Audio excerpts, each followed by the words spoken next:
All right, welcome to That SYNTH Show. We got some breaking news this morning. Just woke up, just popped open the Intertron, and look what I found. The Moog One, rest in peace. It will be discontinued. Let's talk about it. Let's go with That SYNTH Show.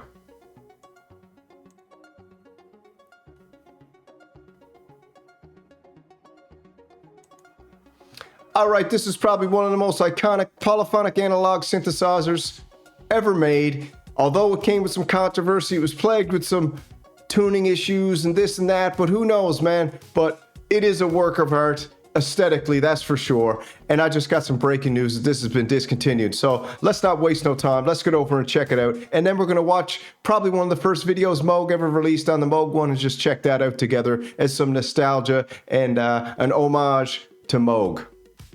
All right, we jump over here to obviously the greatest news site on the internet, Synth Anatomy. Moog One is now discontinued, says Belgian synth retailer Turnlab. Now, according to the Belgian music instrument retailer Turnlab, Moog has discontinued the Moog One polyphonic analog synthesizer. Moog has released many synthesizers in its company's history, most of which were monophonic. The last analog polyphonic one is the Moog One from 2018. It's the first Moog polysynth in 3 decades. Now the time seems to have come to say goodbye to the one and only. According to the current information, the Moog One production has been discontinued. All right, so that's what we got. That is it, man. It's over. And Moog hasn't released an official statement yet, but we can probably assume that the Moog Muse will end up taking the place as the new flagship synthesizer for Moog under its new umbrella company in music. We don't need to get into the Moog Muse rollout. We all know what that's been like, but we're waiting on it. Rumors are that is in production and it will be coming in the fall, but we will wait and see because nothing is for sure in the world of synthesizers. But Moog in Music has not yet released an official statement on the discontinuation. The news comes from Belgian synth retailer Turnlab, who published a message on Facebook shortly before the weekend that the device is being taken off the market. They wrote, Moog One is now discontinued, EOL, whatever that means. Still want one of these beauties? We still have very limited stock. Order, contact us now. Is this some dark marketing campaign by Turnlab? I don't think so. I think they've been told by Moog that, you can't have any more of these. We're not going to be making them anymore. The decision to discontinue the Moog One would make sense. On one hand, its production is very complex and done in the USA. On the other hand, new analog polyphonic one, the Muse, is around the corner. There's no release date yet, but it'll be coming soon. From everything that I've heard, we're looking at fall. So we'll see what happens. But there's the Facebook post. If you want to go check it out, I'll throw this link down in the comments. But let's go check this out real quick. Percent sure if we are or not, so I'm going to stand here being congenial in case the world can see me right now. And if we're live, then hello and welcome to the first video live stream of the Moog One synthesizer. It's pretty cool. First video live stream. Gaines. I'm a product designer. I helped work on this instrument along with an amazing team of artists, engineers, musicians, and people who combine all of those skills over about the past 5 years. And so this is a big day for us. This is the culmination of a lot of work. And so far the response has been good. I really hope people like what we've been doing here because we put our hearts and souls into this instrument and really tried to deliver everything that a modern polyphonic analog synthesizer could be. What a beast. Just look at the size of that thing, man. That's heavy. It's beautiful. You can definitely say that the actual aesthetic craftsmanship is top-notch. And the sound, when it worked, was top-notch too. So my intention this morning is to just walk through the instrument a little bit for people who now know that this exists and is a thing and want to know more details. So I'm going to overview the oscillators, the filters, the modulation possibilities, the mod matrix, the depth of programming the instrument, the effects. There's really too much depth and too much complexity to get into the nitty-gritty of every aspect of this instrument in one 30-minute live stream. So that's why we're going to be doing multiples of these over the next few days and weeks. This is just part one. So that we can really dig into all of the capabilities that this instrument has to offer. But to start with, I'll dive in with the oscillators. We've been talking a lot about the oscillators on the Moog One. They are a new design that we've been working on over the past several years, and they provide some really interesting new capabilities. They're based on the classic sound of the Moog. We made sure that there was a sawtooth in there that is a gorgeous Moog sawtooth, and then we also provided some really interesting new capabilities.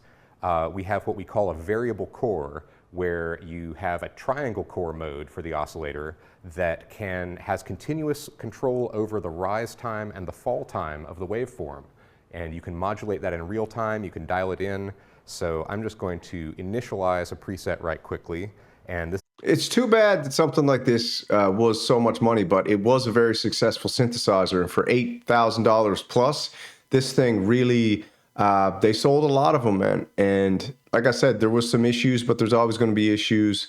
And it's a hot topic, man. Some people hate this thing, some people love it. And the people who love it absolutely love it. And the people who don't like it really don't like it because they paid a lot of money and got burned. But man, just looking at this right now, this is something, it's very pretty synthesizer. It's a simple one sawtooth patch. This is not designed to, blow your ears off with sonic glory, but in fact, it's a really good sounding.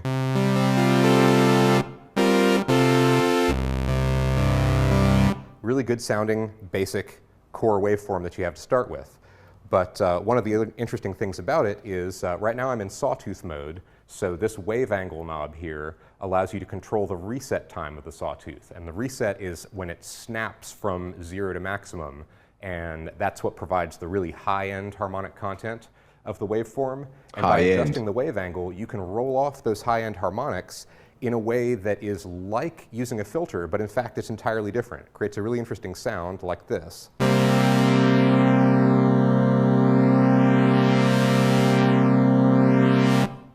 And so I mean, it's got 4 screens on it, 3 little screens under each oscillator. Is that what's going on there? It's hard to tell. You can attach modulators to that. You can modulate it with an envelope, or LFOs, and that's without even using any filtering. You have this really interesting control over the harmonics of a sound. It creates a unique tonality that I'm really looking forward to hearing people explore.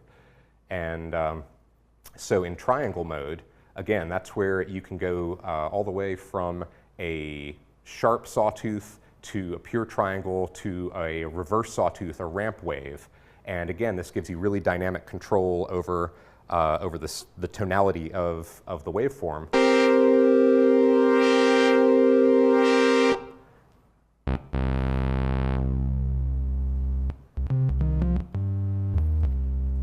And that clicking is just from a sharp envelope. So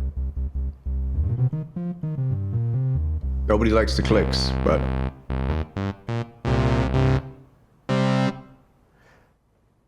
so that's one half of the oscillator. The other half of the oscillator is a pulse wave generator, and there's a continuous mix control between the two. With the pulse wave oscillator, you have your classic square waves.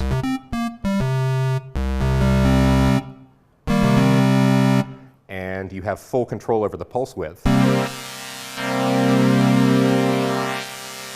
I'm going to throw this down to links for you to watch, but let's just skip ahead because I want to check out, I want to see the split layering second. So what do they got here? They got beat frequency, ring modulator, FM, pulse width modulation, filters. Let's check the filter section.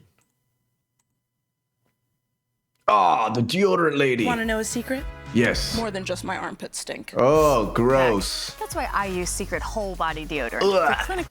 And we knew we wanted something that could do band pass, that could do notch, that could do a really God crisp almighty surgical high pass. Because when you have this many oscillators over this many voices, you really need to be able to sculpt and tame the sound so that it fits in with other instruments, so that it fits in with your mix, and so that oh, who's that Marcus who more than my armpits just stink? My God, lady, are you serious? you can create wildly different tonalities of synthesizer sound. And so the state variable filter allows that, in addition to the unquestionable Let's hear it, goodness of the Amos. ladder filter, which source that's just going to the state variable filter, Come on. for example. So this is oscillator 1 going to the state variable filter.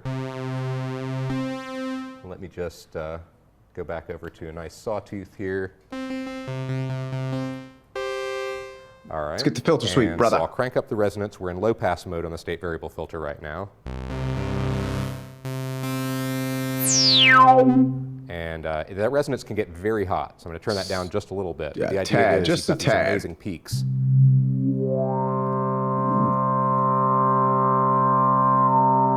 Not bad.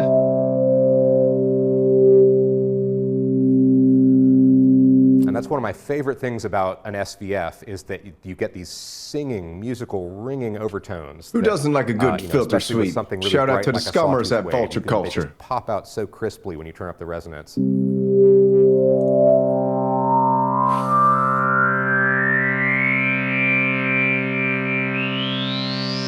All the way up the harmonic series. And the Beautiful. harmonic series is the foundation of so much music.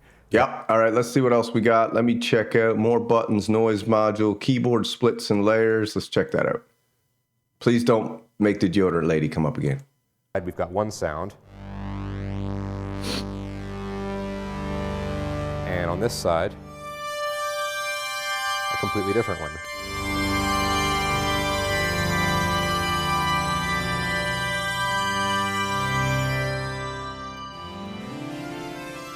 Nice. It's extremely easy to set that up. If I wanted to change that keyboard split, all right, so there's down in the center section here, right below the main programming interface, there's a section called Panel Focus. And the Panel Focus points all the controls on the front panel at each of the individual timbres, Synth 1, Synth 2, or Synth 3. A timbre is sort of... Cool. All right, let me see. LFOs, envelopes, quick modulations. Let's just check this out. Simple Unisaw.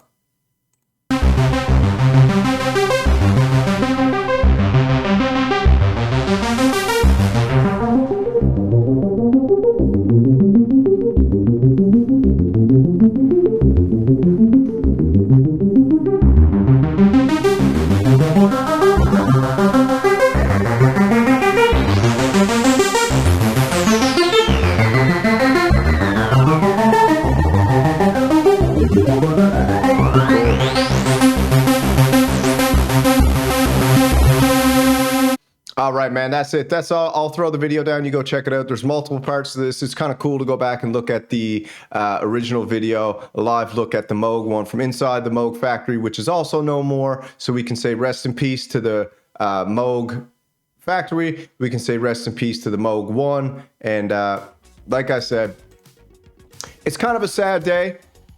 You know, I'm a little bit hard on Moog sometimes, and that's just because I want to see them. I want to see them do better. I want to see them bring some products to the everyman, and I think they got the capability. And it's sad to see an iconic polyphonic analog synthesizer like this be discontinued, but where something dies, something else is born. And I think we have the Moog Muse coming in the fall, and it should be very interesting. And hopefully they knock it out of the park and they get it just right, and it's not plagued with some of the issues that ended up. I don't think it really hurt the sales, but like I said, they're not making this in the US no more. So that's the way it is. But baby, that's that Synth Show. You enjoy your morning. I might be back in 5 minutes with another video. Sloop, sloop.